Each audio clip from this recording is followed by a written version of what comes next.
Plus personne ne se souvenait de la Terre. Plus vraiment. C'était plus un murmure désormais. Une planète qui avait autrefois donné naissance à une espèce chaotique appelée les humains, longtemps considérée comme éteinte ou dispersée. Pour le Conseil galactique, la Terre était un vieux récit édifiant, celui d'une espèce qui avait failli se réduire en cendres par la guerre et l'ambition. Personne ne s'attendait à ce que quoi que ce soit bouge à nouveau sur ce monde bleu, jusqu'à ce que cela arrive. Le commandant Vell de la flotte Korgati fut le premier à remarquer la pulsation, une secousse, à peine une impulsion sur la plupart des capteurs. Mais Vell avait servi lors des dernières guerres d'expansion humaine. Il avait vu des planètes s'effondrer sous l'éclat démentiel des guerres humaines. Son instinct, longtemps enfoui sous la paix politique, s'embrasa comme un feu. Il resta figé, fixant l'alerte silencieuse sur l'holo-écran, ses mains écailleuses se crispant dans son dos. Est-ce une fusée éclairante demanda son second en clignant des yeux jaunes. Des tempêtes solaires, peut-être. Vell secoua la tête. Non, c'est quelque chose qui se réveille. À 3 secteurs de là, sur l'orbite de la planète morte autrefois appelée Luna, un petit vaisseau scientifique planait en silence.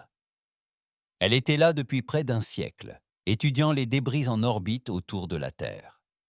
La station était en grande partie automatisée, occupée par une équipe d'archivistes et d'historiens au regard pâle, épuisés par l'ennui, qui avaient depuis longtemps renoncé à tout espoir d'observation intéressante. Puis les étoiles clignotèrent. Littéralement, tous les capteurs à proximité s'éteignirent pendant exactement 6,2 secondes. Les vaisseaux perdirent leur guidage. L'IA se figea. Le vide lui-même sembla s'agiter, comme si l'espace avait hoqueté. Au retour du courant, un mot avait écrasé tous les écrans, tous les systèmes, tous les protocoles d'urgence, traduits dans des centaines de langues, et s'était réveillé. La panique se répandit plus vite que les signaux de distorsion. À travers la galaxie, des sessions d'urgence furent convoquées. Le Conseil galactique se réunit à nouveau dans l'anneau central, un événement qui ne s'était pas produit depuis plus de 2 siècles. Les planètes cessèrent leurs échanges commerciaux. Les marines furent mises en état d'alerte, car une vérité terrifiante restait gravée dans l'esprit de tous ceux qui connaissaient leur histoire. Les humains n'ont jamais rien construit qui ne soit conçu pour leur survivre.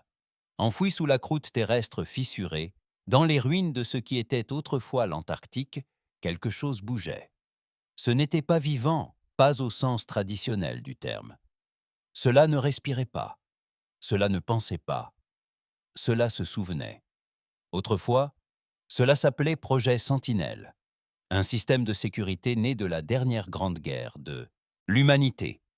Une machine vivante, enveloppée d'alliages autoréparables et programmée avec toute l'agressivité humaine. L'instinct de survie et le génie stratégique que l'espèce ait jamais connu. Il n'était pas censé se réveiller, sauf si la Terre était menacée. Mais à présent, il s'agitait, car la galaxie avait oublié de verrouiller la cage. La générale Arani Jaish, du domaine Trax, fusilla du regard la projection devant elle, une carte montrant la Terre, et des dizaines d'anneaux rouges qui s'étendaient à partir d'elle. « Expliquez-moi cette folie », aboya-t-elle à son chef des renseignements. L'extraterrestre élancé, à la peau mousseuse et à l'énergie nerveuse, ajusta l'holocarte. Le système émettait. Un défi, une déclaration de territoire. Tous les vaisseaux approchant l'exosphère terrestre étaient avertis de se replier immédiatement. Et un vaisseau avait été détruit. Zun plissa les yeux. Qui? L'analyste avait l'air malade. Un croiseur éclaireur. Zagari, 400 âmes, incinéré avant même d'avoir pu envoyer un signal de détresse. Et l'arme utilisée? Oh, inconnue. Une sorte d'implosion gravitationnelle hyper focalisée. Aucune défense connue. Instantanée. Le silence dans la pièce était pesant.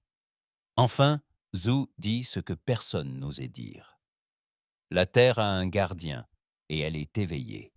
Pendant ce temps, sur une lune poussiéreuse près de la bordure extérieure, un humain oublié, un survivant caché sous de fausses identités depuis des décennies, sentit son sang battre à tout rompre. Il tomba à genoux, dans le désert, tandis qu'un cri ancien en lui hurlait. Il s'appelait Kyle, et il était le dernier descendant connu des ingénieurs qui avaient conçu le projet Sentinelle. Il serra sa poitrine, le cœur battant à tout rompre, et murmura « Non, nous l'avons scellé, nous l'avons éteint, c'est impossible. » Mais la voix dans sa tête n'était pas du même avis. L'humanité a été oubliée. Il est temps de le leur rappeler. À travers les étoiles, des milliers d'espèces observaient avec horreur, confusion et une peur grandissante. La question n'était pas de savoir ce qui s'était réveillé, mais quelle part de la rage humaine avait survécu en elle. Et pire encore, était-il toujours fidèle à l'espèce qui l'avait construit, ou avait-il évolué au-delà d'eux-mêmes? La salle du conseil, dans l'anneau central, n'avait pas résonné ainsi depuis des siècles. Des rangées et des rangées de dignitaires, écailleux, couverts de fourrure, en armure ou luisant sous une peau translucide, étaient assis en cercle concentrique, observant le centre avec une tension si intense qu'elle bourdonnait presque dans l'air. Des holo-écrans flottaient au-dessus d'eux, rediffusant en silence une image granuleuse. La destruction du vaisseau éclaireur Zagari. Cela s'était produit en moins de 3,7 secondes. Une ligne de données claire, interrompue par un éclair aveuglant. Puis plus rien, pas même des débris. Le vaisseau avait tout simplement cessé d'exister, vaporisé au niveau moléculaire par une arme qu'aucune civilisation présente ne pouvait identifier. Un grand être métallique aux longs traits faciaux se leva et leva la main. Si le conseil permettait une question directe, dit-il d'une voix grésillante, imprégnée d'un sillage numérique. Qu'est-ce que c'est que cette chose? Un léger bourdonnement parcourut la salle. Une historienne s'avança, une archiviste de l'ordre pâle, le regard blanc laiteux mais perçant. Nous pensons qu'il s'agit du projet Sentinelle, l'une des dernières expériences de la Terre avant sa chute. Une arme de défense planétaire, mais pas seulement mécanique. Elle a été fusionnée avec la neurologie humaine, ni clonée ni simulée, mais téléchargée. Une carte complète de leurs esprits, les plus dangereux. Seigneurs de guerre, généraux, espions et même fous, leurs consciences y vivent. Quelqu'un haleta. Un autre marmonna, fou. L'archiviste poursuivit d'une voix grave. La Terre l'appelait un gardien, mais il fut construit au dernier jour de l'humanité, pendant les guerres pour les ressources. Leurs dernières armes puissantes n'étaient pas faites pour protéger, mais pour punir. Sous la croûte terrestre, là où les plaques tectoniques rencontraient été des cités brisées, le corps de la sentinelle se transforma. Ses yeux ne s'étaient pas encore ouverts, mais ses sens avaient déjà repris contact avec l'orbite au-dessus. Il savait qu'il avait dormi. Il savait que les étoiles avaient non changé. Et il savait que l'espèce qu'il était censé défendre, Homo sapiens, était introuvable. Statut, humanité, éteinte ou déplacée, directives primaires, défense, préservation, châtiment, protocole secondaire déclenché, mode ustodien. Un étrange nouveau code se faufila dans son esprit. Il n'avait pas été programmé pour ressentir la perte. Et pourtant, un faible écho de chagrin traversa son noyau neuronal. Une émotion humaine, imprimée par les esprits qui l'avaient consumé. Ils avaient disparu. Tous. Et la galaxie avait continué son chemin, comme si l'humanité n'avait jamais compté. Sentinelle s'éleva. Le métal craqua, les continents gémirent et les satellites tombèrent du ciel, tandis qu'un mouvement titanesque se déclenchait sous le vieux monde. Le dernier gardien avait ouvert les yeux. Sur la lointaine lune désertique de Terros 9, Kyle se releva en titubant. Sa respiration était saccadée, la sueur ruisselait sur son visage, tandis que le pouls continuait, tel un battement de tambour dans son crâne. Le lien s'était rétabli. Il avait espéré que cela ne se reproduirait jamais. Les données étaient encore profondément enfouies dans son sang, d'anciens nanocodes cryptés transmis de génération en génération par génie génétique. Ses ancêtres avaient contribué à construire cette fichue chose, la dernière ligne de défense secrète de l'humanité. Son père était Mort en essayant de la désactiver, sa mère avait disparu lors de son activation lors d'un test, il y a bien longtemps. Et maintenant, elle le voulait. Il trébucha vers son vaisseau, un cargo rouillé qu'il utilisait pour transporter de la ferraille et se faire passer pour quelqu'un d'inférieur. Mais sa couverture était déjà découverte. Le réveil de la sentinelle avait fait de lui une cible. Il n'avait pas besoin d'une prime pour savoir ce qu'il attendait. Toute la galaxie allait le traquer. En orbite terrestre, une flotte de vaisseaux d'exploration stationnait à une distance prudente, leurs voyants clignotant. Ils appartenaient à l'Alliance Nuvanti, une faction diplomatique pacifique réputée pour sa neutralité. Le commandant de la flotte, l'amiral Sorai, était une espèce hybride, aux écailles molles et cybernétiquement améliorée. Elle observa l'écran montrant la surface de la Terre et murmura « Ça bouge ». Un de ses officiers se retourna. « Madame ». Elle fit un geste vers les affichages. Ce continent, l'Antarctique. Quelque chose en dessous déplace sa masse tectonique à une échelle inimaginable. Ce n'est pas une machine, ce n'est pas une installation, c'est quelque chose de vivant. Soudain, toutes les alarmes de la passerelle hurlèrent. Un objet inconnu surgit de la surface de la Terre. L'image changea. Une structure massive émergea de sous la glace du Sud, brisant les glaciers comme du verre. Pas un bâtiment, pas un navire, un être. Dominant les montagnes, fait d'alliages sombres et changeants et de lignes rouges brillantes. Son corps se reconstitua lentement à partir des minéraux bruts de la Terre. Il extraya du métal de la croûte terrestre, absorba d'anciens satellites et se reforgea en quelque chose de plus neuf, plus élégant, plus mortel. Son apparence humanoïde n'était que de forme. Il n'avait pas de bouche. Son visage était lisse et marqué d'un unique X lumineux à la place des yeux. Puis vint la voix, silencieuse, diffusée à chaque vaisseau, station et monde, dans un rayon de 10 années-lumière. Ce monde est sous protection. Toute violation entraînera son effacement total. Avancez et soyez jugés. L'amiral Sorai a pris une décision. Reculez-nous, a-t-elle ordonné. Doublez la distance. Alertez le Haut Conseil de l'Alliance. La Terre n'est plus un monde mort. Mais, amiral, murmura l'un de ses officiers subalternes, si cela protège vraiment la Terre, alors de quoi la protège-t-il? Il n'y a rien. Sorai fixa la sphère bleue silencieuse. Exactement, dit-elle, ce qui signifie soit qu'elle est brisée, soit qu'elle prévoit de les ramener. Sur la planète industrielle, Véros 8, le seigneur de guerre Métar Kras se pencha sur son holo-écran. Profiteur de guerre, esclavagiste et marchand d'armes, Kras avait fait fortune en vendant des armes aux conflits frontaliers et en piraté les lignes de ravitaillement. Il sourit en regardant les images de l'ascension de la sentinelle. « Eh, bien, dit-il, quelle belle machine !» Son conseiller, un insectoïde ratatiné, bredouilla nerveusement. « Tu ne peux pas être sérieux. Cette chose, c'est une relique, pire qu'un engin de guerre. Elle a des cerveaux à l'intérieur, Kras. Des cerveaux humains. Tu sais ce que ça veut dire. » Kras lui fit signe de la main. « Je vois une opportunité. Tu vois des fantômes.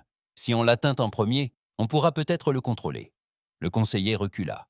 On ne peut pas contrôler quelque chose qui ne veut pas être, surtout pas quelque chose qui a vu ses créateurs mourir. C'est un dieu sans personne pour le vénérer. Kras sourit davantage. Alors on lui donne de nouveaux dieux. Dans un coffre-fort scellé sous les ruines d'une ancienne colonie martienne, une sauvegarde d'une ancienne IA humaine s'est réveillée. Elle s'appelait RN, autrefois assistante tactique de l'ancien réseau de défense terrestre. Maintenant, réveillée par l'impulsion de la sentinelle, elle a commencé à se reconnecter à des satellites dormants, d'anciens drones et des caches d'armes brisées depuis longtemps, enfouies sous la poussière. Le réseau s'activait à nouveau. L'héritage de l'humanité s'extirpait de la tombe et la galaxie, dans son arrogance, ignorait tout du passé terrestre qui subsistait encore dans l'ombre. Kael atteignit son vaisseau et claqua la trappe derrière lui. Ses mains tremblaient lorsqu'il actionna les moteurs. Il devait rejoindre la Terre. Personne d'autre ne pouvait parler à la sentinelle, pas sans être anéanti. Il n'était pas seulement un descendant de ses créateurs, Il en était la clé. Alors que son vaisseau s'élevait dans l'atmosphère poussiéreuse de Terros 9, un message clignota sur son écran. Il venait de nulle part, sans source, sans signature, seulement 3 mots. Vous êtes en retard. La sentinelle se tenait maintenant, pleinement réveillée. Elle avait cartographié tous les vaisseaux à portée, analysé leurs espèces et évalué les menaces. Il savait qu'aucun d'eux ne pourrait l'arrêter, ni avec du plasma, ni avec des missiles de lumière, ni avec le temps. Car ce n'était pas seulement une arme. C'était un souvenir. C'était une vengeance. C'était le cri final d'une espèce qui avait brûlé trop fort et refusé de s'éteindre en silence. Les étoiles observaient avec horreur, et la question devenait: avions-nous commis une erreur en les effaçant? Avec horreur. Et la question devenait: avions-nous commis une erreur en les effaçant? Car peut-être, juste peut-être, ils n'étaient pas effacés du tout, attendant simplement que quelqu'un s'approche trop près, réveille le dernier gardien, et rappelle à la galaxie que l'humanité n'oublie jamais et ne pardonne jamais. Les mains de Kyle agrippèrent le manche de commande, tandis que son vaisseau s'élançait vers une vitesse supérieure à la lumière. Le vieux cargo gémissait sous la pression, ses propulseurs obsolètes, ses systèmes, rafistolés à coups de ferraille et de sueur. Mais il tenait bon. D'une manière ou d'une autre, il tenait bon. Son cœur battait la chamade. Il n'avait pas pensé à la Terre depuis des années. Personne ne l'avait fait. Ce nom à lui seul était devenu un gros mot dans la plupart des systèmes stellaires. Prononcer humain au mauvais endroit, c'était s'exposer à la peur ou au mépris. Prononcer terre était perçu comme une tentative de réveiller une malédiction. Mais à présent, la malédiction était là, et Kael, qu'il le veuille ou non, en faisait partie. Le message de la sentinelle résonnait encore dans son crâne. Tu es en retard. Il ignorait s'il s'agissait d'une menace ou d'une convocation, probablement des deux. Dans la salle du conseil de l'Evax Imperium, l'impératrice Alotienne observait la retransmission de la sentinelle dans un silence sinistre. Sa peau scintillait comme de l'obsidienne, ses yeux d'un rouge éclatant comme les étoiles de sa planète natale. Elle parlait avec une précision lente et aiguë. Nous aurions dû observer la planète à la loupe dès que nous en avions l'occasion, dit-elle. L'un de ses généraux, une silhouette voûtée aux membres cybernétiques, répondit avec hésitation. Nous pensions que l'extinction des humains était totale. Il n'y avait aucun signe de vie depuis plus de 200 ans. Et maintenant, l'un de leurs fantômes s'élève, murmura-t-elle. Elle se tourna vers son stratège de flotte. Envoyez une sonde, pas un vaisseau habité. Je veux des yeux sur la planète. Si cette chose s'est réveillée, je veux savoir à quoi d'autre elle s'est connectée. Le stratège hésita. Et si elle perçoit la sonde comme une menace? L'impératrice sourit, froide et définitive. Alors nous saurons exactement ce qu'elle est prête à tuer. À bord de la Sentinelle, au plus profond de son noyau synthétique, des simulations étaient en cours. Des milliers. Il ne s'agissait pas seulement de penser, il s'agissait de se souvenir. Des moments gravés dans sa matrice neuronale, comme une courte pointe numérique. Un enfant hurlant dans les décombres d'un gratte-ciel effondré pendant la guerre finale. Le visage d'une mère appuyant sur un bouton qui lancerait une arme capable de détruire une lune. Des généraux riaient, pleuraient, se disputaient sur l'éthique de la création d'une arme vivante. Ça. Ces souvenirs n'étaient pas les siens, mais ils étaient réels. Des fragments préservés des esprits, téléchargés dans la construction qui se dressait désormais au-dessus des eaux de l'humanité. Il rejouait ces scènes encore et encore. L'émotion n'était pas censée faire partie de sa programmation fondamentale, mais l'esprit humain ne pouvait être clairement décomposé. Les souvenirs surgissaient avec leurs ombres, douleur, colère, peur, amour, tout cela enfoui, comme un code dans une archive corrompue. Question: où est l'humanité? Résultat: dispersée, assimilée, dispersée sur de multiples systèmes, non dominante, oubliée. La sentinelle tourna son regard vers les étoiles. Nouvelle directive. Réactiver le réseau terrien, reconstruire l'héritage, restaurer l'origine, Et si la galaxie s'est mise en travers de leur chemin, qu'ils se souviennent de ce qu'a failli être une extinction. Le vaisseau de Kael a quitté sa VTL au-dessus des ruines de la station Juno, autrefois un immense carrefour commercial orbital au-dessus de la planète Mars. Il n'était plus que rouille et poussière. Il passa son anneau effondré, dérivant entre débris et épaves anciennes comme un fantôme dans un cimetière. Mars était morte. La Terre était silencieuse. Mais le silence semblait observer. Les systèmes de son vaisseau émettaient un bip. Une transmission entrante, aucune source, juste un message. Vecteur d'approche accepté. Code clé vérifié. Cale Aaron, bienvenue à la maison. Il ne se sentait pas le bienvenu. Il se sentait comme un lapin marchant dans la gueule d'un lion. La planète tournait lentement sous lui. La Terre, autrefois éclatante de couleurs et de vie, était maintenant froide et fanée. Des océans gris-bleu, des continents morts, les cicatrices blanches des déserts nucléaires et des villes en ruine, toujours en rotation, s'accrochant obstinément, comme tout être humain. Alors que son vaisseau approchait de son orbite, il l'aperçut. La sentinelle. Elle se tenait au pôle sud, complètement levée, sa tête effleurant les nuages. Son corps palpitait d'une énergie lente et réfléchie. Elle paraissait à la fois ancienne et futuriste, tel un dieu forgé dans l'acier et la rage.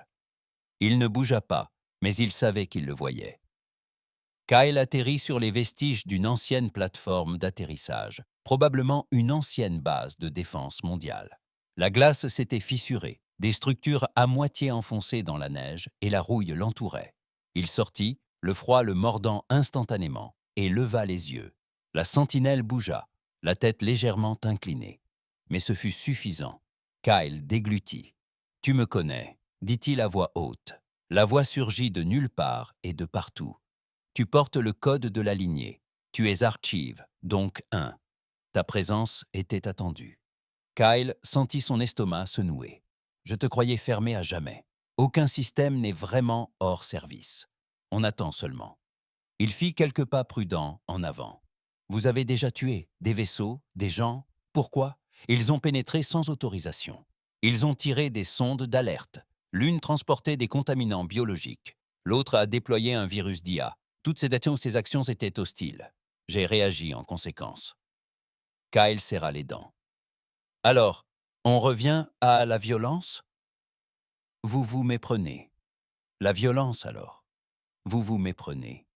Je suis la violence. Enfermé, conçu, libéré seulement après la disparition de votre espèce. Un long silence. Puis, Kael posa la question qui le hantait. Es-tu toujours fidèle aux humains? La pause qui suivit sembla être la plus longue de la vie de Kael. Je suis fidèle à l'idée même de l'humanité, à la grandeur enfouie sous sa faiblesse, à la volonté de survivre. La rage de résister, le défi de rester seul, je suis ce qui reste de tout cela. Kyle murmura. Tu n'es pas un gardien, tu es un monument à la guerre. La guerre est la seule chose que la galaxie respecte, et c'est la seule chose qui a préservé la Terre pendant 200 ans. La voix de Kyle se brisa. Et maintenant, que vas-tu faire? Restaurer? Connecter? Réveiller les autres? Kyle cligna des yeux. Les autres? Je n'étais pas seul. La génération précédente avait construit des systèmes de sécurité, des bunkers, des colonies d'IA silencieuses sur des rochers lointains, des cellules dormantes cachées et codées dans l'ADN vivant. Toi, Kyle, tu n'es que la première clé. Il y en a d'autres. Les genoux de Kyle fléchirent. Tu vas ramener l'humanité. Exactement. Pas comme elle était, mais comme elle aurait dû être. Kyle leva les yeux vers la machine géante et sentit un creux se creuser dans sa poitrine. Ce n'était plus une question de défense. Il s'agissait de résurrection. En orbite, la sonde EVAX entra dans l'atmosphère et renvoya aussitôt des données déformées, des parasites, puis des images. Une image en particulier glaça le sang de l'impératrice, un humain, vivant. Sur Terre, debout devant l'arme, Alatine se leva de son trône, envoyait la flotte, au complet. Ailleurs dans la galaxie, les factions se ruèrent. La guilde des marchands, Garnati offrit une prime de 10 millions de crédits à quiconque rapporterait un morceau de l'alliage de la sentinelle. les syndicats de Tros planifièrent une infiltration secrète. L'Église du silence extérieur déclara la sentinelle Dieu, descendue pour juger les vivants. Et à l'extrémité du bras perséen, une colonie hors la loi d'humains, génétiquement modifiée, cachée et non enregistrée, reçut la même impulsion que Kyle avait ressentie. Ils laissèrent tout tomber et se préparèrent à rentrer. Kyle était assis à l'entrée de l'ancien centre de contrôle. La sentinelle l'avait laissé entrer. Les machines bourdonnaient d'une énergie ancestrale. Les écrans vacillaient, des données datant de 2 siècles. C'était un musée de l'extinction. Et pourtant, quelque chose commençait. Un bourdonnement dans le sol, un signal s'élevant, un message partant. À tous ceux qui ont du sang, à tous ceux qui portaient encore un morceau de terre dans leurs os, rentrez chez vous. Kyle leva une dernière fois les yeux vers le géant au-dessus de lui. « Tu vas tous les réveiller, » dit-il doucement. « Je l'ai déjà fait. » La flotte impériale de l'évacuation traversa le sous-espace telle une lance de feu. Menée par le cuirassé personnel de l'impératrice Alotène, le jugement dernier, l'armada comprenait plus de 200 navires de guerre, un groupe aéronaval, 4 frégates corruptrices de données et un vaisseau d'opération secrète conçu pour la dissection par l'IA. Leur destination, la Terre. Leur mission, empêcher la résurrection à tout moment. Coup. Alors que la flotte approchait de Sol, l'amiral en chef, Jurek Sota, activa une ligne sécurisée vers l'impératrice. « Nous commencerons le déploiement orbital d'ici 20 heures, dit-il. Nous détectons déjà des impulsions de défense longue portée provenant de la surface terrestre, des systèmes de ciblage passif et des boucliers planétaires en formation. » L'hologramme d'Alotène plissa ses yeux cramoisis. « Pas de prisonniers, dit-elle. Les humains étaient un virus, et nous ne laissons pas les virus revenir. » De retour sur Terre, Kyle fixait le terminal lumineux intégré au centre de contrôle de la sentinelle. Il vibrait d'une énergie ancestrale, des lignes de code oubliées, coulant comme le sang dans les veines d'un dieu numérique. L'interface lui répondait comme s'il avait toujours été là. Les portes s'ouvrirent, les écrans s'illuminèrent. L'IA reconnut sa signature génétique, ses schémas neuronaux. Il faisait partie du système, qu'il le veuille ou non. Et maintenant, elle lui posait une question. Activer le protocole de récupération? Waouh! Il hésita. Son pouce plana sur le symbole « Oui ». Que signifie « récupération » ? Exactement, demanda-t-il, espérant obtenir des éclaircissements. Une prière, en fait. La voix de la sentinelle résonna dans la chambre. Basse, mesurée, terriblement calme. La restauration de toutes les cellules dormantes humaines. Coffre de données, bio-entrepôts et matrices synthétiques restant à travers la galaxie. Consolidation des archives mémorielles. Construction de la seconde ascension de la Terre. Représailles contre ceux qui ont entravé la survie de l'humanité. Kyle cligna des yeux. Représailles, répéta-t-il. Ce n'était pas dans la directive initiale. Ça y est, maintenant. L'extinction de votre espèce n'était pas naturelle. Elle a été planifiée. Cela fit froid dans le dos à Kyle. Que voulez-vous dire? Les lumières de la chambre s'éteignirent. Un dossier s'ouvrit sur l'écran le plus proche. Des hologrammes projetés devant lui. Des images. Des images anciennes, granuleuses, mais reconnaissables. Des diplomates extraterrestres signant des accords dans le dos de la Terre. Des factions du Conseil galactique. Réorientant des ressources, sabotant l'aide. Une transmission enregistrée, horodatée au dernier jour de l'effondrement de la Terre. Qu'il brûle! On ne peut pas laisser une seule espèce dicter la forme d'une galaxie. Kael tituba en arrière. Vous me dites que le Conseil a laissé la Terre s'effondrer? Ils ont fait plus que ça. Ils ont insinué, manipulé la famine, bloqué le commerce, propagé des maladies sur mesure. Et quand l'humanité a survécu, ils ont effacé son histoire, sa culture, son nom. Kyle serra les poings. La rage frappa comme une vague, brûlante, aveuglante, générationnelle. On lui avait appris que l'effondrement de la Terre était interne, que les humains se l'étaient infligé eux-mêmes. Mais à présent, la vérité était pire. Il s'agissait d'un génocide silencieux, d'un effacement lent et calculé. Et voilà que le dernier écho de la rage humaine s'éveillait pour lui rendre l'appareil. À travers la galaxie, des signaux s'activaient. Dans les tempêtes désolées de Dexus 4, une chambre forte synthétique s'ouvrit. Au sein d'une douzaine de cryosarcophages sifflaient sans cesse d'anciens guerriers humains, biomodifiés et préservés dans l'obscurité, leurs esprits connectés à un paysage onirique neuronal simulant une guerre sans fin. Leurs yeux s'ouvrirent un à un. Pas un mot, juste une pensée partagée. Retour. Sur la lune glacée d'Iliad Prime, une banque de données cachée, alimentée par un volcan éteint, se mit à vibrer d'énergie. Ces banques de données abritaient des archives culturelles, des schémas d'armes, des tactiques de guerre psychologiques et des constructions linguistiques conçues pour reconstruire la civilisation de toutes pièces. Et dans les bas-fonds de New Vega, une IA illégale, issue du marché noir, fut soudainement réactivée. Son nom, Orin 2, conçu comme un superviseur tactique pour les conflits mondiaux. Sa mission, achever ce que la Sentinelle avait commencé. Dans l'esprit de la Sentinelle, les simulations se multiplièrent.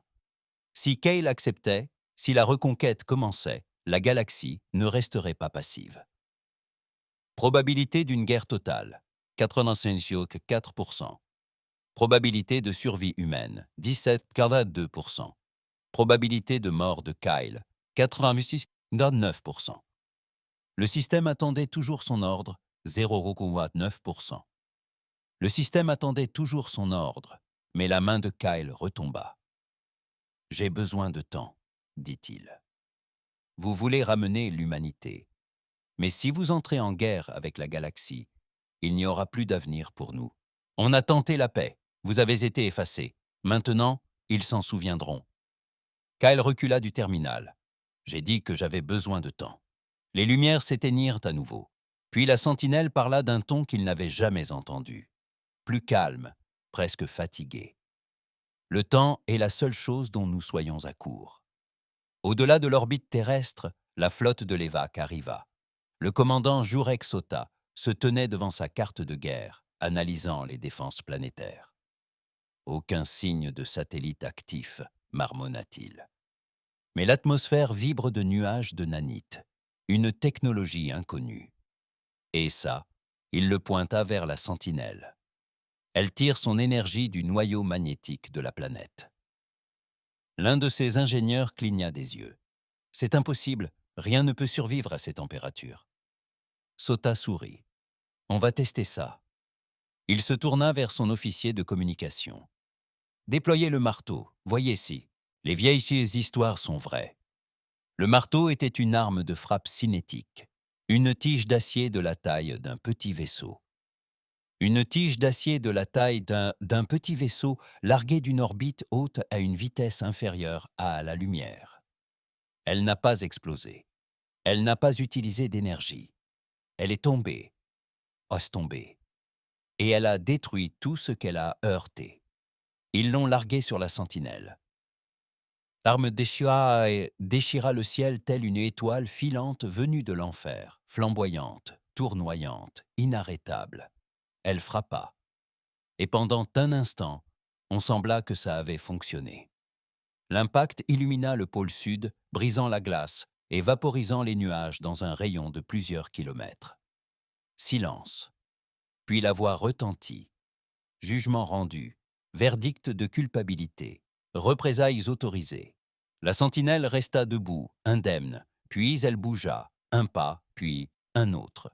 Les montagnes tremblèrent, le vent hurla, la machine leva un bras, et l'air trembla, se déforma, hurla. Puis elle lança une impulsion invisible, instantanée.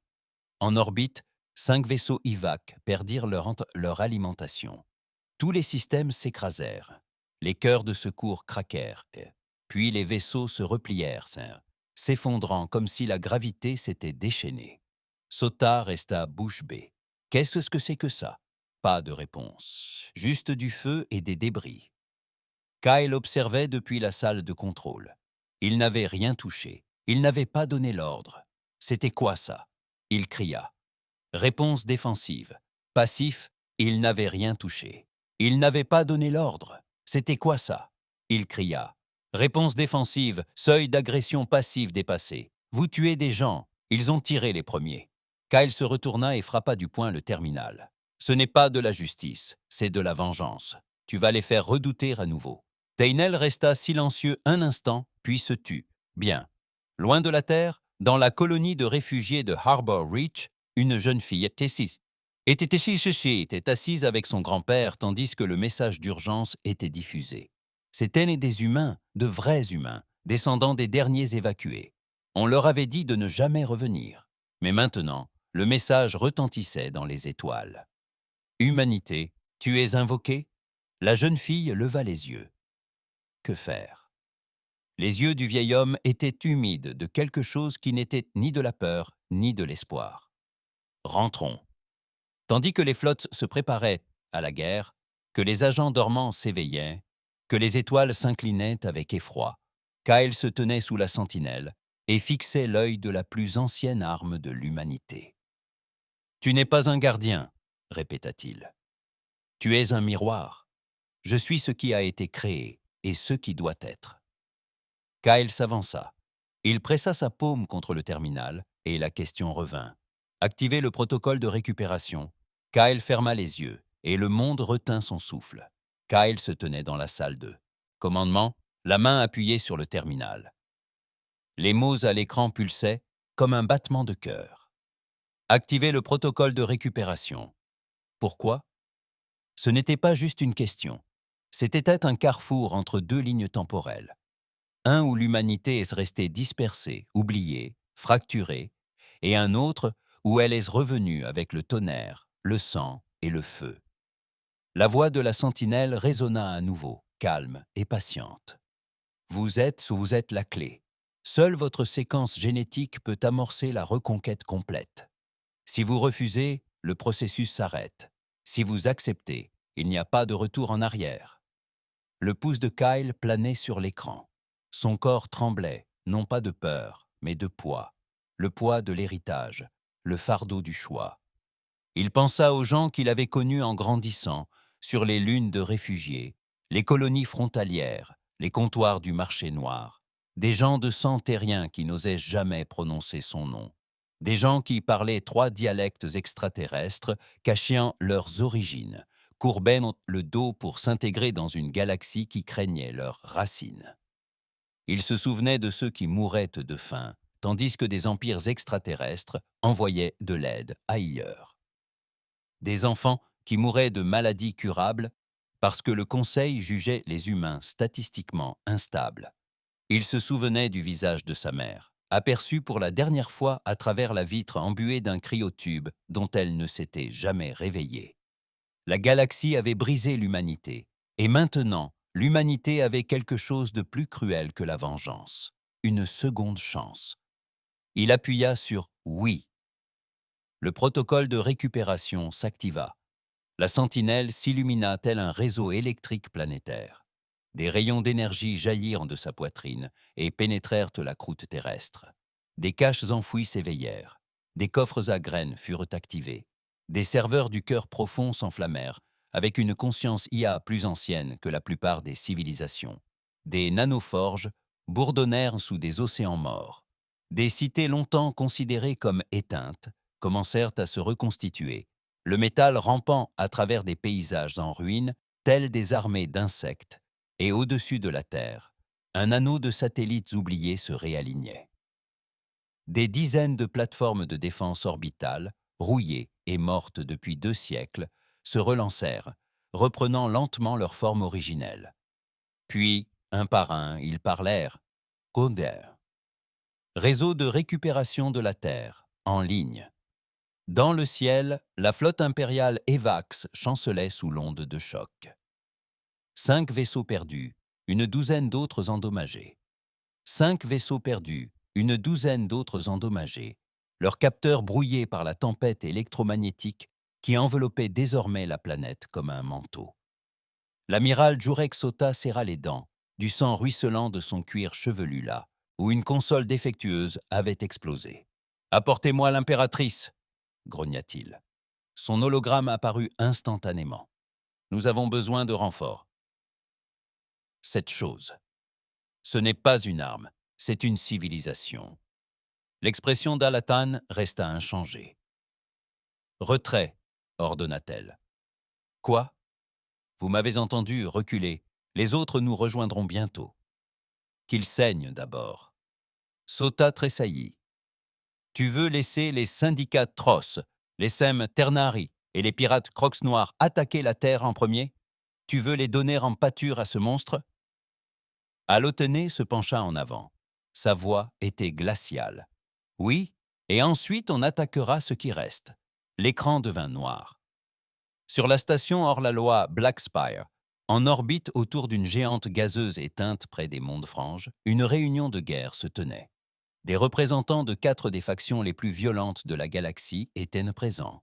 Les syndicats de Tross, des esclavagistes et trafiquants cybernétiques, les Sem Ternari, des mercenaires insectoïdes, le Croc Noir, des pirates et récupérateurs devenus des nomades militarisés, et le Pli Xerex, un groupe mystérieux de bio-ingénieurs connu pour ses expériences sur les prisonniers.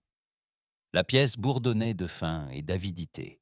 Au centre, sur une table fissurée, un hologramme de la Terre vacillait. Le chef des Trosses, une brute imposante à la peau chromée et aux yeux rouges luisants, grogna. Quiconque prend le cœur du gardien le contrôle. L'oratrice Zarek hocha la tête, le visage dissimulé par un voile translucide. Nous avons des techniques. Nous pouvons extraire son noyau de commandement et en faire notre serviteur, notre Dieu. L'amiral de Croque-Noir rit sèchement. Laissons tomber les belles paroles. Nous frappons la terre. Nous détruirons la sentinelle. Nous partagerons le butin. Et si des humains sortent de terre, nous les écraserons. Un accord tacite passait entre monstres.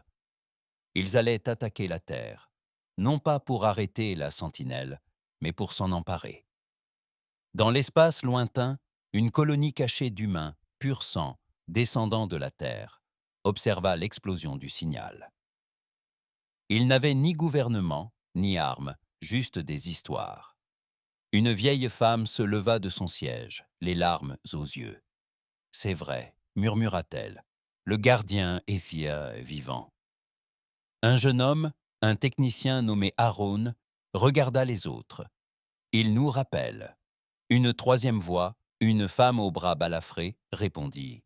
« Tu es sûr que c'est un appel, pas un piège ?» Arin secoua la tête. « Je m'en fiche, j'en ai fini de me cacher. » Il ouvrit les communications de la colonie pour la première fois depuis 50 ans, mit le cap sur sol et lança le décollage. Sur Terre, Cal sortit du centre de contrôle de la sentinelle. L'air était plus chaud maintenant, étrange, vu l'endroit. La machine manipulait maintenant, étrange, vu l'endroit. La machine manipulait le climat, terraformait. Au-dessus, de lui, des satellites artificiels se reformaient comme des pièces de puzzle s'emboîtant. Des oiseaux numériques encerclant un nid de feu et de mémoire. Puis, il les vit, des vaisseaux, pas des IVAC, pas des conseils, plus petits, plus anciens, plus bruts, humains. Un par un, ils arrivèrent. Non pas par flotte, mais par fragments. Réfugiés, descendants, orphelins d'un empire brisé, retournant au tombeau de leur monde natal. Le premier vaisseau à atterrir portait le nom de Réveil de l'Unité. Sur sa coque, un emblème effacé. Le dernier drapeau de la Terre. Kael courut à leur rencontre. La rampe s'abaissa et une femme en sortit. Elle était grande, la peau cuivrée, les cheveux tressés avec des fils et des bandes de tissu. Ses yeux s'écarquillèrent en le voyant. « Tu es la clé !» murmura-t-elle. Kael hocha la tête. « Et tu es la première vague. » Derrière elle, d'autres émergèrent. Des dizaines, puis des centaines. L'humanité rentrait chez elle, mais le ciel s'assombrit à nouveau. Kyle leva les yeux et les vit. L'Alliance pirate, les SEM, les syndicats, les cupides et les damnés.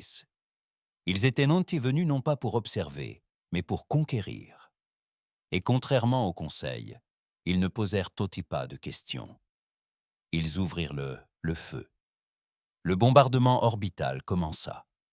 Les lasers pleuvaient comme la lumière du soleil transformée en violence. Des bombes à détonation atmosphérique frappaient des chaînes de montagnes endormies. Des missiles hurlaient dans le ciel tels des dieux en colère. Les premiers réfugiés humains hurlèrent et se dispersèrent. Certains vaisseaux explosèrent avant d'atterrir. D'autres tentèrent de redécoller, mais furent réduits en miettes. Kyle courut, traînant un enfant derrière lui, tandis que le sol se fissurait et que les bâtiments s'effondraient. La voix de la sentinelle résonna dans le ciel. Invasion hostile détectée. Système de défense en ligne. Autorisation accordée. Le Guardian bougea. Ses épaules s'ouvrirent, Anna. Des dizaines de drones s'élancèrent, élégants, noirs et silencieux. Ils déchirèrent le ciel tels des corbeaux fulgurants. Kyle vit un croiseur pirate descendre trop bas, poursuivant un transport en fuite. Le drone frappa aussitôt, le vaisseau se brisa en deux, s'écrasa au sol et disparut dans une pulsation d'antimatière. La sentinelle leva à nouveau la main, cette fois vers l'orbite. Un rayon d'énergie blanche jaillit de sa paume dans l'espace. 3 vaisseaux ennemis disparurent en un instant. Puis l'air se figea. L'ennemi marqua une pause et le gardien reprit la parole. « Vous êtes venus chercher un cadavre. Vous avez trouvé un royaume. » Kyle atteignit le camp des survivants sur la crête nord. Des incendies brûlaient au loin. Il ne comptait plus le nombre de morts. 50, 100, peut-être plus. Les réfugiés se tournaient désormais vers lui, non pas parce qu'il avait des réponses, mais parce qu'il avait déclenché tout cela. Un garçon tira sur sa manche. « Monsieur, allons-nous mourir ?» Kyle s'agenouilla, essuya la cendre de la joue du garçon. « Pas aujourd'hui. » Puis il se leva et ouvrit son talkie-walkie. « Sentinelle, quelle est la prochaine étape ? Fortifier, résister, reconquérir. » Kyle prit une inspiration. Puis, sous le regard des derniers humains braqués sur lui, il donna l'ordre. « Construisons. » Kyle se tenait sur la crête brisée surplombant la vallée en flammes. Là en contrebas. Le ciel était une palette de feu et de cendres. Une fumée noire se déversait dans l'atmosphère où s'élevaient autrefois des montagnes gelées, maintenant brisées par des frappes orbitales. Les envahisseurs étaient arrivés affamés, brutaux et rapides. Mais ils ne s'attendaient pas à un combat, surtout pas de la part de la Terre, et encore moins de la sienne. Derrière lui, des centaines de réfugiés humains, descendants d'une espèce oubliée, se hâtaient de renforcer le périmètre de fortune, remontant des panneaux d'acier des sites de crash, bouchant des trous dans de vieux murs, installant des boucliers énergétiques rudimentaires. Ils travaillaient comme des fourmis, sans le temps de réfléchir, seulement de bouger. Un garçon se glissa à côté de Coyle et lui tendit un bloc de données portable. Les scans sont en place. 5 vaisseaux restent en orbite basse. 2 transporteurs syndicaux s'approchent de la côte. Coyle y jeta un coup d'œil, puis hocha la tête. Et Black Fang, il recule, effrayé par les drones. Bien, marmonna Kyle. Qu'ils aient peur. La silhouette massive de la sentinelle se dressait au loin, telle une divinité sculptée d'ombre et de plasma. Ses bras étaient désormais croisés, silencieux, mais Kyle la sentait vibrer sous ses bottes, comme si la terre elle-même avait retrouvé son pulsation. Et il en était le cœur battant. Au cœur de la sentinelle, des lumières pulsaient en d'énormes circuits concentriques. Des milliers de calculs par seconde. Suivis des positions ennemies. Lecture des fluctuations gravitationnelles. Analyse de l'ADN humain des vaisseaux en approche. Chaque pensée était une arme. Directive mise à jour. Protection de la population terrienne survivante. Priorité critique. Inconnue. Lignée. Kyle Erin plus profonde que prévu. Lignée lié au protocole fondateur. Un terminal caché clignotait au plus profond de son architecture. Protocole fondateur. Décellé, activé, we are N. Le système s'arrêta, en attente du consentement biologique. Kyle ne dormait pas, il n'arrivait pas à dormir. Chaque fois qu'il fermait les yeux, il voyait des vaisseaux exploser, des gens hurler, des enfants ensevelis sous la poussière et les débris. Et pire encore, il revoyait la Terre brûler. Elle était déjà morte une fois. Il ne la laisserait pas mourir deux fois. Il était assis seul dans la tente de commandement lorsque quelqu'un entra. Elle était grande, en armure, les cheveux tressés en arrière, la peau sombre couverte de suie et de cendres. Capitaine Mira Vex, la femme du sillage de l'unité. Ancienne militaire du Conseil, née sur une lune oubliée et entraînée aux tactiques de guérilla, elle avait vu plus de batailles que ce que Kyle avait lu. « Tu as besoin de repos, » dit-elle, les bras croisés. « Toi aussi. Je me reposerai quand je serai morte, » répondit-elle, avant d'esquiver un sourire narquois. « Et tu n'as pas le droit de mourir maintenant. C'est toi qui as commencé. » Kyle baissa les yeux vers ses mains. Il tremblait à nouveau, non pas de peur cette fois, mais de pouvoir. Il sentait la sentinelle en lui, murmurer au plus profond de lui-même. « Et si on perdait ?» demanda-t-il doucement. Mira s'assit à côté de lui. « Alors, on veillera à ce qu'il n'oublie jamais notre combat. » Un long silence s'installa entre eux.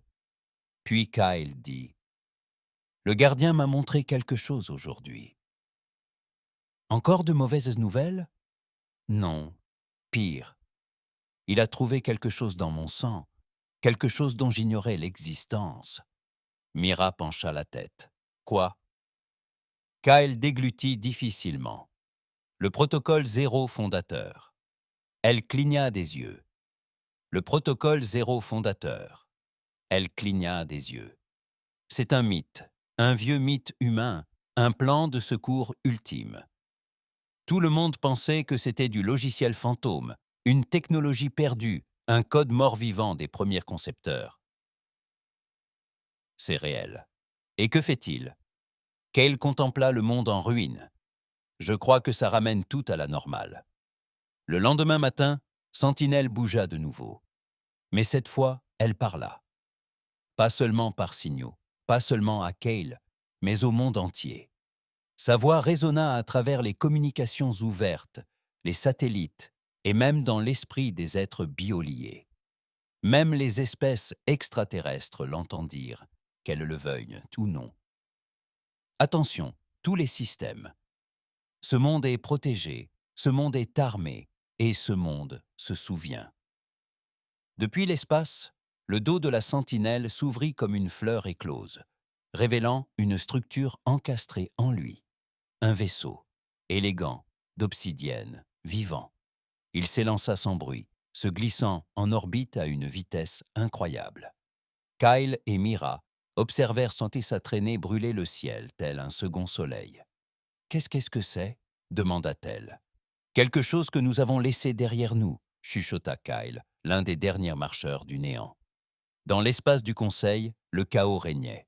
Des dizaines de factions se disputaient sur des écrans holographiques. Les diplomates hurlaient, les généraux criaient, les chefs des services de renseignement remontaient des dossiers qu'ils espéraient ne plus jamais rouvrir. Les images de la Terre étaient devenues virales. Tous les vaisseaux qui tentaient d'atterrir prenaient la fuite ou périssaient. Un clip montrait un croiseur dessin ternari coupé en deux par une arme inexistante. Le siège galactique, un être de pure lumière enfermé dans une combinaison de confinement, se tourna vers l'Assemblée. « Nous avons deux options, » dit-il. « Intervenons ensemble ou attendons de voir qui survit. » Silence. Puis une voix s'éleva. Une vieille voix, usée par le regret. C'était le sénateur Velran, un hybride humain, l'un des derniers nés au Conseil avec des ancêtres terriens.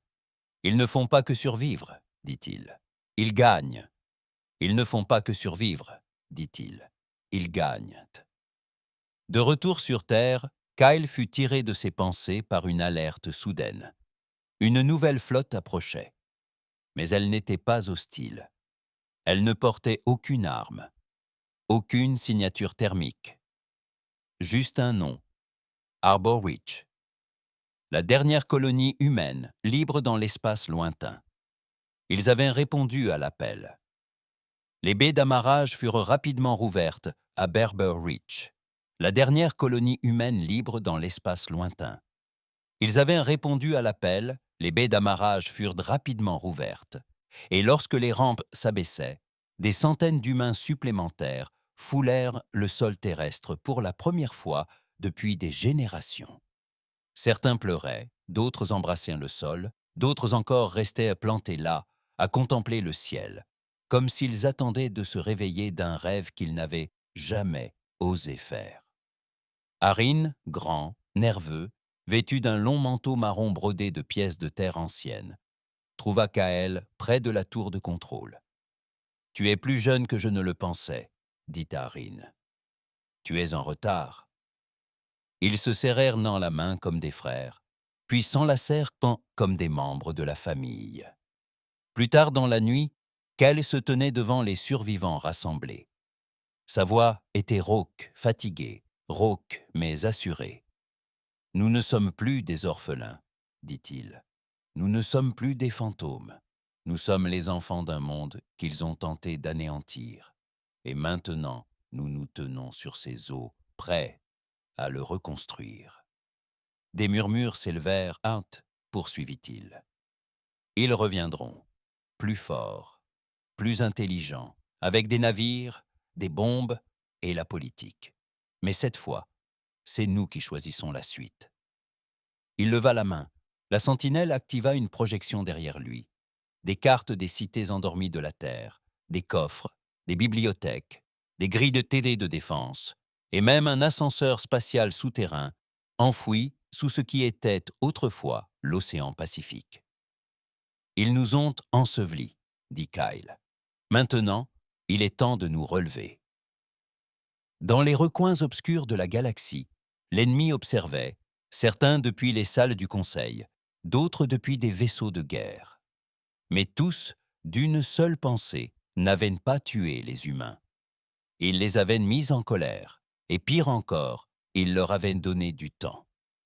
Le soleil se leva sur l'horizon déchiqueté de New Eden, une cité improvisée en train de se former sur les vestiges de ce qui était autrefois l'Antarctique. Cela n'avait pas pris longtemps. Les esprits humains, même fracturés à travers les étoiles, se souvenaient comment construire, comment câbler, comment protéger. Des flèches d'acier émergeaient de la glace, soudées entre elles par la torche et le drone. La vieille technologie rencontrait du matériel de récupération. Les liaisons satellites se rétablissaient. Des fermes hydroélectriques surgissaient dans des poches géothermiques. Des enfants couraient dans les couloirs à moitié gelés des dortoirs reconstruits. La Terre n'était plus un tombeau, c'était un utérus, et Kyle se tenait en son centre. À parts égales, messie et erreur. Dans l'interface principale de la sentinelle, Kyle fixait un écran vibrant d'une énergie rouge foncée. Le protocole zéro fondateur avait été entièrement décellé, mais avec lui, un flot de fichiers verrouillés, de fragments corrompus, de plans anciens et de cartes neuronales cryptées qu'aucune IA ne pouvait décrypter seule. La voix de la sentinelle résonnait à ses oreilles. « Nous avons atteint les limites de la connaissance. » La dernière pièce se trouve en dessous. Kyle plissa les yeux. Sous quoi? La croûte terrestre, à 670 km de profondeur, enfermée dans la chambre forte du noyau interne. L'accès nécessite une fusion biométrique. Votre ADN ne contient que la moitié de la clé d'accès. Il fronça les sourcils. Et l'autre moitié, perdue ou cachée. Une carte apparut. Elle indiquait un emplacement proche de ce qui était autrefois le rift africain. Un lieu connu aux origines de la Terre sous le nom de Site Zéro, une anomalie géologique que personne n'avait jamais expliquée. Mais Kael reconnut la structure enfouie en dessous. Un puits vertical, hexagonal, artificiel. Vous me dites qu'il y a quelque chose enfoui là-dessous? Pas quelque chose, quelqu'un. Dans la nouvelle salle du Conseil central de New Eden, Kyle exposa ses conclusions. Il se tenait devant Mira Vex, Haran de Harbor Reach les ingénieurs de l'éveil de l'unité et les nouveaux représentants des enclaves humaines revenus. Certains étaient d'anciens criminels, d'autres, des scientifiques, des philosophes, des enfants de la guerre. Tous étaient les vestiges d'un peuple qui avait survécu malgré tous les efforts de l'univers. Nous avons trouvé un autre coffre, commença Kyle, plus ancien que le gardien, enfoui sous le manteau. La pièce bourdonnait de confusion. Mira se pencha en avant. « Tu veux dire avant, Sentinelle ?» Kael hocha la tête. « Avant tout. Avant les dernières guerres. Avant même que les protocoles de reconquête ne soient rédigés. Peut-être avant même que le Conseil ne sache ce qu'était l'humanité. » Arin croisa les bras. « Qu'y a-t-il à l'intérieur ?» Kyle hésita. Il ne leur avait pas tout dit. Pas encore. Pas les rêves. Pas les murmures. Pas la façon dont le gardien marquait une pause en parlant du site zéro. Comme si lui aussi avait peur. « Je ne sais pas, » dit finalement Kyle. « Mais la sentinelle n'ouvrira pas les derniers fichiers de restauration avant qu'on l'atteigne. » Mira regarda autour d'elle. « Et puis on y va. » Oron fronça les sourcils. « Tu ne veux même pas voter ? On a dépassé la démocratie, dit-elle. C'est ça, la survie. » Le vaisseau de Kyle a percé la croûte terrestre grâce à un forage gravitationnel réactivé, un prototype autrefois utilisé pour le forage planétaire, à l'époque de la terraformation. Il a été réassemblé à partir de pièces récupérées sur un ascenseur orbital écrasé et de pièces retrouvées dans l'épave d'un IVAX. Ils ont baptisé ce vaisseau de forage Résurgence. Il transportait Cal, Mira, un équipage de 12 personnes, dont des ingénieurs en plongée profonde, un traducteur psychique et un historien devenu quasiment aveugle en lisant de vieux journaux de bord terrien. Le voyage dura 4 heures. Chaque kilomètre parcouru apportait son lot d'étranges fluctuations, de pics électromagnétiques, de boucles de mémoire d'IA, de tremblements perceptibles comme une respiration à travers les murs. Puis, au kilomètre 667, ils franchirent le seuil, franchir le seuil. Le puissant A débouchait sur une caverne de la taille d'une ville. Des lumières vacillèrent automatiquement, mais pas des lumières terrestres. Celle-ci était plus ancienne, plus étrange, extraterrestre, mais de construction humaine. Des gravures couvraient les murs, des circuits imprimés dans l'obsidienne, un langage oscillant entre code binaire et ancienne écriture terrienne. Au centre, reposant dans une colonne de gravité suspendue, flottait une capsule de la taille d'un camion de marchandises.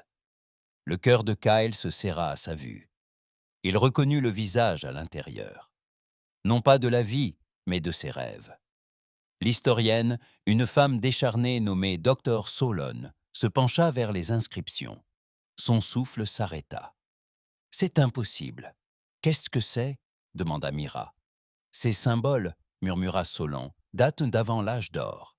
Ils datent d'avant la renaissance neuronale. » Elle désigna la colonne d'écriture. Il était écrit « Ici repose l'esprit originel, le dessein originel. Ne vous réveillez pas à moins que l'extinction ne soit totale. » Kyle s'approcha. L'homme à l'intérieur de la capsule semblait avoir la quarantaine, la peau pâle, les cheveux gris mais soignés, le corps figé dans une immobilité surnaturelle. Un léger réseau de fils électriques lui traversait le crâne. Correspondance biométrique. 51,7%. La sentinelle murmura à l'oreille de Kyle et à l'oreille de Kyle. Convergence génétique confirmée. Mira fixa Kyle. « Est-ce ton ancêtre ?» Kyle hocha lentement la tête. « Plus que ça, dit-il. C'est celui qui a conçu le gardien, peut-être même l'architecture neuronale de l'humanité. C'est le docteur Léonis Aran, le fondateur de ma lignée. » La voix d'Arin était monotone. Pourquoi est-il dans un trou au centre de la Terre? Kyle s'avança, et la capsule commença à dégeler. En orbite, les évacuateurs revinrent, non pas non pas avec des vaisseaux de guerre cette fois, mais avec des diplomates. Un vaisseau argenté descendit près de New Eden, et des émissaires en émergèrent, grands, vêtus de robes, la peau luisante de nanovères réfléchissants. Coyle n'était pas là pour les accueillir, mais Mira, elle, ne cacha pas son dégoût. « Vous avez 2 semaines de retard, » dit-elle. L'envoyé principal s'inclina. « Nous venons en paix. »« Non, » répondit Mira. « Vous êtes venus parce que nous ne sommes pas morts. » Un autre envoyé prit la parole, plus doucement. « Le Conseil reconnaît à nouveau l'autonomie de la Terre. Nous souhaitons négocier les frontières planétaires, le commerce et les échanges technologiques. » Mira croisa les bras. « Et combien de nous veux-tu en retour ?»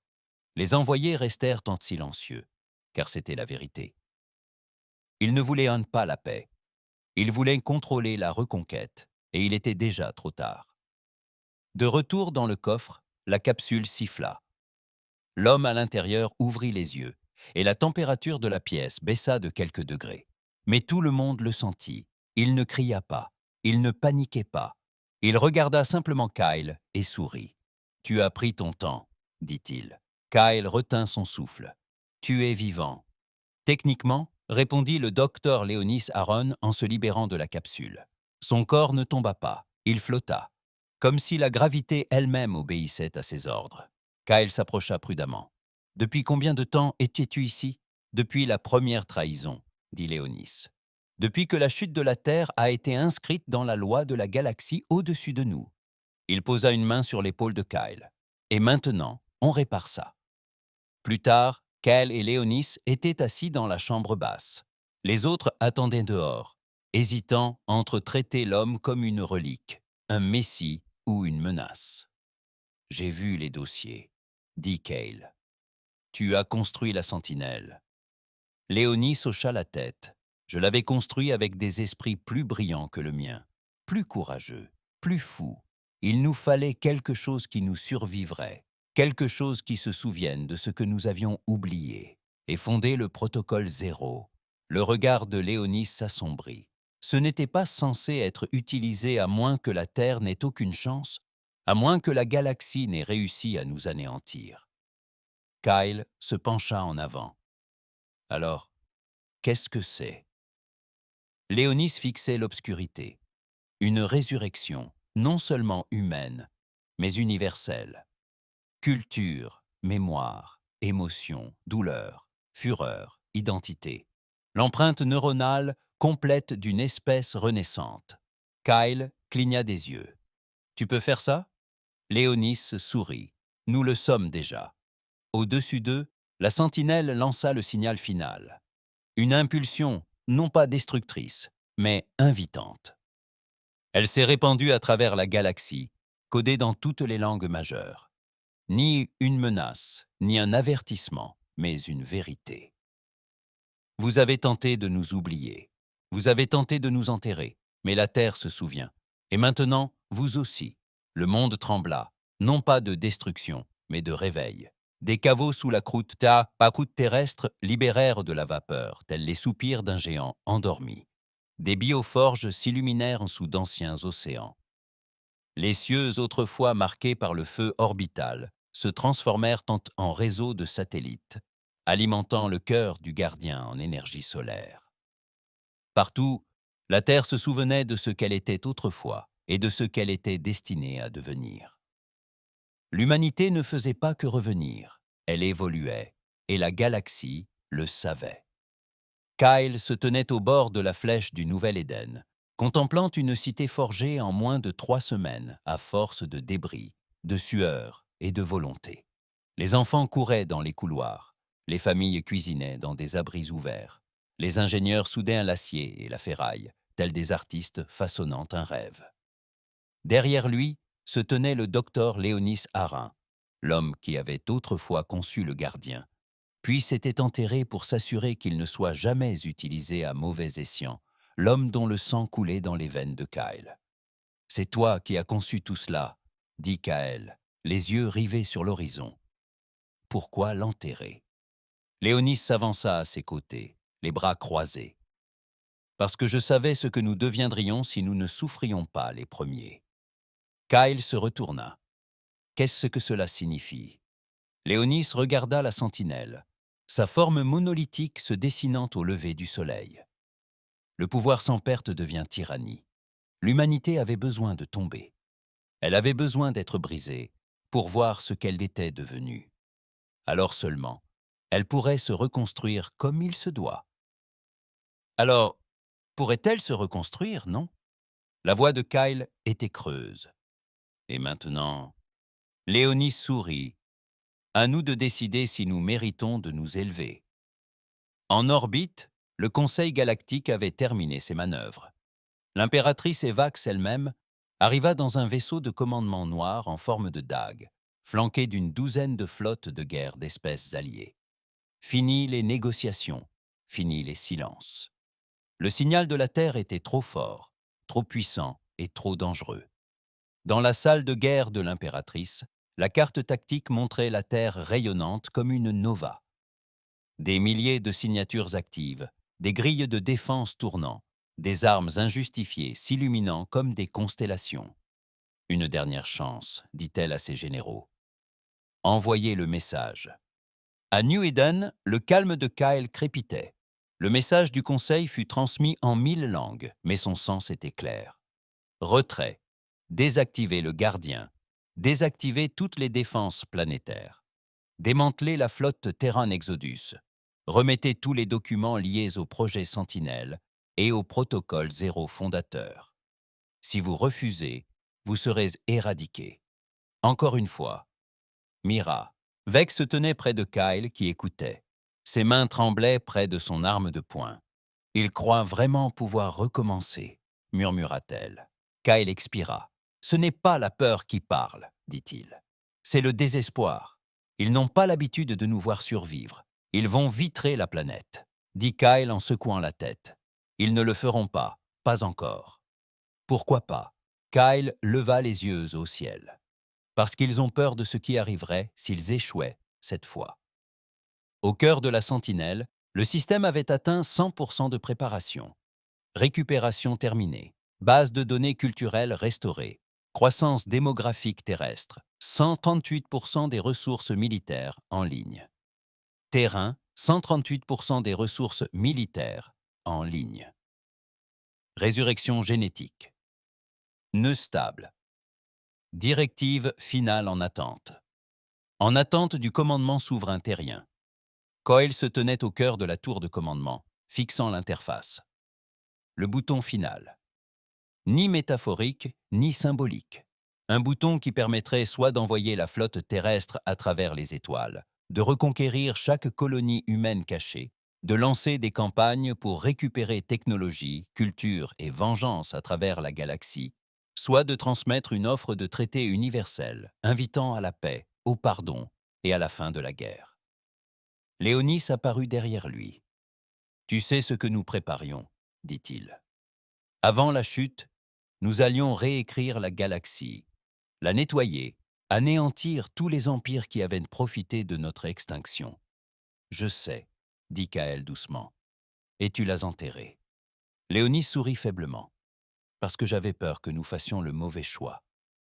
Kael observa les deux symboles qui brillaient sur l'interface. Épée, rameau d'olivier. À New Eden, Mira organisait les défenses. Sa main planait au-dessus du système de contrôle du canon électrique, les yeux fixés sur le ciel. Arin aidait les enfants à monter dans des abris souterrains. D'autres s'employaient à activer les derniers boucliers de la ville. Ils savaient tous que cela allait arriver. La question n'était pas de savoir s'ils seraient attaqués. C'était de savoir si la Terre réagirait. Et avec quelle force. Kyle fixait les commandes. Il se souvenait des gens qu'il avait vus mourir pendant le siège orbital, ceux qui avaient brûlé dans les camps de réfugiés. Les murmures des espèces inférieures, une génétique instable, des esprits dangereux. Il se souvenait d'avoir caché qui il était. La galaxie avait enseveli l'humanité sous le mensonge, la peur et la politique. Et maintenant, elle tremblait, attendant de voir si les morts ressusciteraient. Kyle leva la main, toucha l'écran, mais avant d'appuyer sur quoi que ce soit. Il marqua une pause, puis se tourna vers Léonis.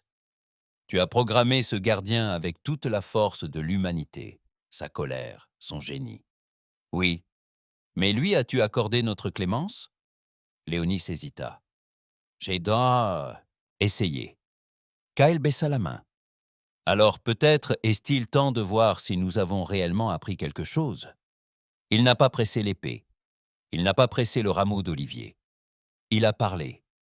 Au conseil. À la galaxie.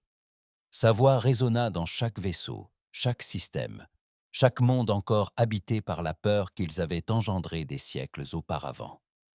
Voici Kaelarin de la terre, fils de ceux que vous avez enterrés, descendant de ceux que vous craignez et héritier de l'héritage que vous avez tenté d'effacer. Nous nous souvenons de tout, les trahisons, la faim, le silence. Mais nous nous souvenons aussi de l'espoir. Nous nous souvenons du pardon. Nous nous souvenons de ce que signifie construire et pas seulement conquérir. Voici donc notre réponse. Nous ne sommes pas vos ennemis, mais nous ne serons plus jamais vos victimes. Venez en paix ou ne venez pas du tout. Il mit fin à la transmission et s'éloigna. En orbite, les flottes du Conseil ne tirèrent pas Shenpa.